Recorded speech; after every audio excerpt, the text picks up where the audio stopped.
ముఖ్యమంత్రి రేవంత్ రెడ్డికి BRS working president KTR బహిరంగ లేఖ రాశారు. జాతీయ చేనేత దినోత్సవం సందర్భంగా లేఖలో కీలక అంశాలను ప్రస్తావించారు కేటీఆర్. తెలంగాణ సంస్కృతి అస్తిత్వానికి వెన్నెముకగా నిలిచిన చేనేత కార్మికుల పరిస్థితి కాంగ్రెస్ పాలనలో తీవ్రంగా దిగజారిందని ఆందోళన వ్యక్తం చేశారు. బీఆర్ఎస్ ప్రభుత్వం హయాంలో కేసీఆర్ నాయకత్వంలో అమలైన నేతన్న బీమా, నేతన్నకు చేయూత వంటి సంక్షేమ పథకాలను నిలిపివేసి నేతన్నలను తీవ్ర ఇబ్బందుల్లోకి నెట్టారని విమర్శించారు కేటీఆర్.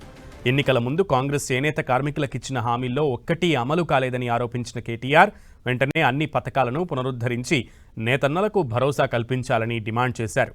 జాతీయ చేనేత దినోత్సవం కేవలం ఉత్సవాలు నిర్వహించుకునే రోజు కాదని, చేనేత కుటుంబాలకు ఆర్థిక భరోసా కల్పించే విధానాలు అమలు చేయాల్సిన బాధ్యత ప్రభుత్వాలపై ఉందని లేఖలో పేర్కొన్నారు కేటీఆర్.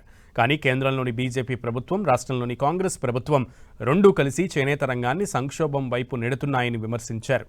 నేతన్నల కోసం గత ఎన్నికల సందర్భంగా కాంగ్రెస్ పార్టీ ఇచ్చిన హామీలన్నీ ఏమయ్యాయని కేటీఆర్ ప్రశ్నించారు.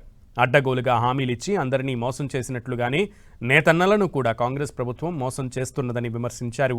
చేనేత భరోసా కింద ప్రతి ఏడాది 18,000 ఆర్థిక సాయం, అనుబంధ కార్మికులకు 6,000 సహాయం, ₹1,00,000 వరకు వ్యక్తిగత రుణమాఫీ, చేనేత సహకార సంఘాల క్యాష్ క్రెడిట్ రుణాల మాఫీ, కేంద్రం విధిస్తున్న 5% జీఎస్టీ భారాన్ని రాష్ట్ర ప్రభుత్వమే భరిస్తుందన్న హామీల్లో ఒక్కటీ అమలు కాలేదని ప్రశ్నల వర్షం కురిపించారు. 2.5 ఏళ్లు గడిచిన నేతన్నలకు ఇచ్చిన హామీలు కాగితాలకే పరిమితమయ్యాయని మండిపడ్డారు కేటీఆర్.